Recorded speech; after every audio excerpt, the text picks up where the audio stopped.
गुरु पातशाह फरमान करते मंत्री होए अठूहियां नागी लगे जाए। कई बारी की हुंदा है कि सानू समझ नहीं हुंदी किसी चीज़ की, तो असीं बहस करन लग जाने। हुंदा ना समाज दे विच उन्ना नुकसान कोई मूर्ख बंदा नहीं करता जिन्ना वो बंदा करता है जिन्हों थोड़ा जिहा पता हुंदा। अंग्रेजी च कहावत है लिटिल नॉलेज इज़ डेंजरस। थोड़ा ज्ञान बड़ा खतरनाक हुंदा है। आप कहने झोला छाप डॉक्टर जिन्होंने पता लग गया जी आ गोली पैरासिटामोल है, आ हरे पत्ते वाली गोली है, इहदे सिर भी ठीक हो जाना, ढिड भी ठीक हो जाना, उही बंदा सब तो ज़्यादा नुकसान करता है ना। नीम हकीम खतराए जान, जिहड़े नीम हकीम होंदे पूरा ज्ञान नहीं है, थोड़ा आ, वो फिर हर जगह जाके लड़दा आ, हर जगह जाके बहसा करता है।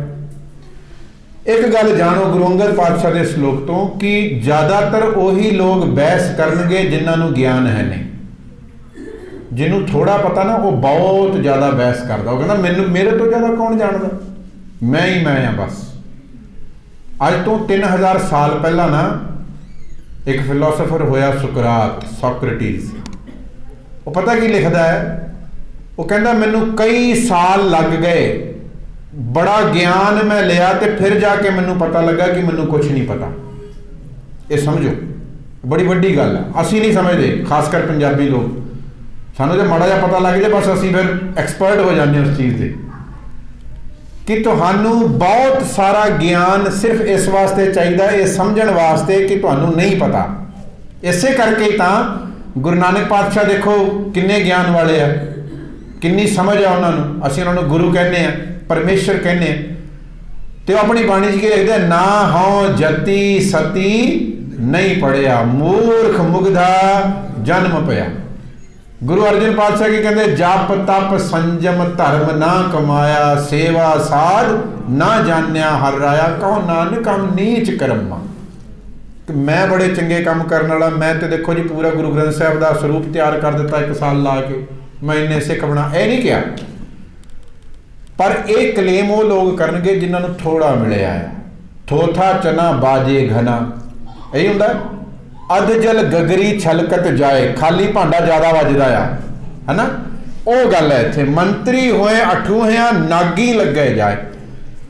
किसी ने वो जिहड़े कीड़े होंदे ने ठूहे बिच्छू जिन्होंने कहते हैं, उन्होंने पालना सीख लिया, उन्होंने कंट्रोल करना सीख लिया। इसका मतलब ये तो नहीं कि सप्पां नूं हथ पा लवे जाके, पर करदा यही है।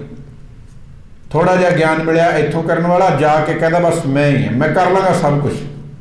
तो इहो जिहा बंदा की करेगा, मारिया जाएगा, मारिया जाएगा। भाई तेनू नहीं आउंदा, तू सप नाल खेडना नहीं सीखिया, तू ठूहियां नाल सीखिया है, कीड़े मकोड़े वस करने सीखे है। उस चीज़ नूं जान। साडे नाल प्रॉब्लम यही हुंदी है, साडा मन की करदा है, वो कुछ सीखदा इत्थों। मैं अज सवेरे 5 बजे उठ गया, 2 दिन उठ गया, तीजे दिन मैं कहांगा मैं ही चंगा, वो भी माड़ा जी। मेरे भरा नूं भी अकल है नहीं, 8 बजे उठदा 10 है ना, मजाक करनगे, फिर टिचरां करांगे फिर दूजियां दियां। मैं तो अमृत छक लिया, फिर उत्थे ही आ जानी गल। मंत्री होए अठूहियां, तू कहना है कि मैं इन्नी की चीज़ मिली है तो मैं एड्डी वड्डी करके दिखा दिना है। सतगुरु फरमान करते आपन हथी अपने दे कूचा आपे लाए। इहो जिहा बंदा अपने हथी अपने ते कूचा फेर लेंदा है। आपन हथी अपना वो की करता कि जिदा कहते ना अपने पैर ते आप कुल्हाड़ी मारना। जदों पूरा ज्ञान नहीं तो उस चीज़ में जो असीं जाके पैने आ, फिर अपन हथी अपनी जड़ आप उपट्टा है। असीं अपनी जड़ आप उपटते हैं जदों पता नहीं। अज जदों असीं सारे बैठे सी ते सवाल करने शुरू किए संगत ने, मैं पहला ही कहा सी ना कि कोई शुरू होए तो फिर सवाल आ जाने।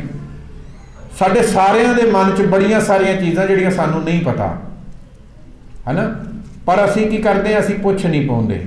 सानू इंज लगदा कि जे मैं पुछया तो पता नहीं जवाब मिलना है कि नहीं, जे मैं पुछया तो पता नहीं लागे वाले की कहणगे इहनूं भी नहीं आउंदा। तो सच जाणिओ आले दुआले किसी नूं भी नहीं आउंदा हुंदा। कोई इत्थे परफेक्ट नहीं हुंदा, कोई भी नहीं। इस करके दुनिया च इस गल तो नहीं घबराउणा, ज्ञान लैण लगे कदी नहीं घबराउणा, कदी नहीं शर्माउणा। अपने बच्चों भी कह के प्रेरो कि पुत्र स्कूले गया, टीचर पढ़ा रहा है, नहीं समझ आया, हथ खड़ा करके पूछ लै। ਇਹਦੇ 'ਚ ਕੋਈ ਬੇਇੱਜ਼ਤੀ वाली गल नहीं होंदी। ਜਿਹੜਾ सवाल पुछदा ਉਹੀ सिखदा, ਜਿਹੜਾ पुछेगा ही नहीं उन्हें सीखना ही नहीं। जिन्हें एक बारी पूछा हो सकता एक बारी वो मूर्ख दिखाई देवे, पर जिन्हें पूछिया नहीं वो तो जिंदगी भर ही मूर्ख रह जाता। इस करके सतगुरु सानू दसदे ने जदों असीं थोड़ा ज्ञान थोड़ी समझ लैके बहस विच पै जाने, लड़ाइयां झगड़ियां च पै जाने, फिर की हुंदा है अपने आप नूं वड्डा समझ बैठते हैं, फिर असीं अपनी जड़ आप पट लैंदे हैं, अपना ही नुकसान करते हैं। आपां बच्चों नूं कहने ना कोई काम सिखा रहे हैं घर दे विच बच्चों नूं, तो असीं उन्होंने कह दें कि पुछ लै कि इनू किदां करना है, नहीं तो नुकसान तेरा ही होना है, तेरा ही नुकसान होना। सतगुरु कहते हुक्म पया तुर खसम का अति हूँ धक्का खाए। ਇਹੋ ਜਿਹਾ ਬੰਦਾ फिर धक्का ही खाता हर जगह, धोखा खाता है, क्योंकि उन्होंने एक झूठा कॉन्फिडेंस हो गया अपने आप से। देखो सैल्फ कॉन्फिडेंस, आत्म सम्मान ते विश्वास होना चाहिए ना, नहीं तो बंदा कुछ करेगा ही नहीं। पर अति आत्म विश्वास भी चंगा नहीं होंदा। अंध विश्वास, अपने आप से जरूरत तो ज़्यादा ओवर कॉन्फिडेंस, कुछ भी नहीं पता पर सोच लिया कि मैनू सब पता है, मैनू ना समझाओ, फिर वो बंदा धक्के खांदा है। गुरमुख स्यों मनमुख अड़े डुब्बे हक न्याए। वो मन दे मगर लग के असी उत्थे अड़ियां करते हैं जिथे असी गुरु दे आखे लगना सी। मन की मत जिहड़ी साडी आ वो साडी गुरु की मत नाल ही झगड़े पा के बैठी है कि ठीक है गुरु कहता तो हैगा झूठ ना बोल पांडे सच कही है, पर जी झूठ तो बिना कारोबार नहीं चलता हैगा ना। ये गल्लां इत्थे ही चंगियां लगदियां, बाहर नहीं। तो जिन्हों ये लगता है कि बाहर नहीं, इत्थे ही गुरु को सामने सामने ही है, वो फिर इसे सर्कल च अड़िया है, इत्थे ही टोए च डिग्गा होया। वो फिर डुब्बे हक न्याए। असल में न्याय ये है कि वो डुब्बिया होया, वो बाहर नहीं निकल रहा। जिद्दां असीं दिने जिक्र किया सी, वो नेरे च ही बैठा है, वो निकल नहीं पा रहा, उन्होंने नेरा ही पसंद आउण लग गया, उन्होंने जहर ही मिठा लगन लग गया कि खरे ही मिठा है, आ जग मिठा अगा किन्ने डिठा। ठीक है जिद्दां चलदा जी चलाई जाओ। ये समझ कदों आवे कि मैनू ज्ञान है नहीं, ये समझ उदों ही आवेगा जदों असी हुक्म रजाई चलना नानक लिखिया नाल, जदों असी रजा विच आवां उदों ही। हुक्म रजाई उस परमात्मा दे हुक्म दे विच बनाए हुए सारे जीव जंते सारी दुनिया है। केड़ी चीज़ किवें है वो साडे कथन तो परे है। कथना कथी ना आवे टोट, कथ कथ कथी कोटि कोट करोड़ा ही लोग कह कह के थक गए, वड्डे वड्डे ग्रंथ लिख गए, पर समझ किसी नूं नहीं आई। जदों असीं उस रजा विच आउण लग जांदे फिर सानूं समझ आउण लग जाती है मैनूं लड़न दी बहस करन दी लोड़ नहीं। मैनूं बहस मैं किसी होर नूं सोच के तंग होई जावां नहीं, मैं अपनी जिंदगी नूं सोहना बनावां सवारां। मैनूं जे थोड़ा ज्ञान आया तो मैं होर ज्ञान लवां, होर गल नूं समझां, तो जिद्दां जिद्दां समझी जावांगे सानूं पता लगेगा कि ये तो अंत ही है नहीं, कोई ये अंत है नहीं। अच्छा जदों असीं बाणी दी विचार करते हैं, मैं ये भी कहना चाहुंदा, बार बार ये कहना, हर जगह कहना है कि गुरबाणी बेअंत है, ज्ञान हमेशा बेअंत हुंदा है। अज तो 100 साल पहला जिन्होंने कथा की ना वो गलत सी, ना अज तो 50 साल पहला वाले गलत सी, ना 10 साल पहले, ना पिछले कल वाले, ना अज ना कल। हर किसी ने अपने अपने लैवल ते अपने अपने ढंग नाल गल करनी है, क्योंकि ज्ञान का कोई अंत नहीं है।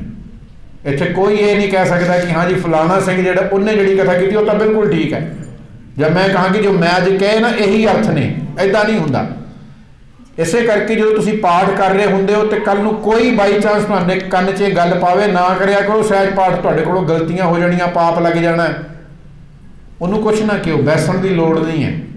बस तुसीं अखां मीट के घर आके अरदास करो सतगुरु जी ये पाठ जे असीं कहीए ना शुद्ध कर लेगा कोई, तो कोई नहीं कर सकता, ये कोई नहीं कर सकता। वड्डे तो वड्डे प्रचारक, वड्डे तो वड्डे कथावाचक पाठी भी नहीं कर सकते। इस करके ये बाणी सतगुरु ने सानू सारिਆਂ ਨੂੰ ਦਿੱਤੀ, ਅਸੀਂ सारिਆਂ ने पढ़नी है। ये शंका दिमाग चो कढ़ देना कि सही पढ़ रहे हैं कि गलत पढ़ रहे हैं, आपे ही आ जाऊगा, जो सही होएगा वो भी आ जाएगा। पढ़ो सुनो बाणी नूं, गावो पढ़ सुनो पढ़ो नित भाई, गुरपूरै तू रखिया। सतगुरु कृपा करे असीं उस रखिया विच आईए, गुरु दे ज्ञान नूं समझीए, भुल चुक दी खिमा।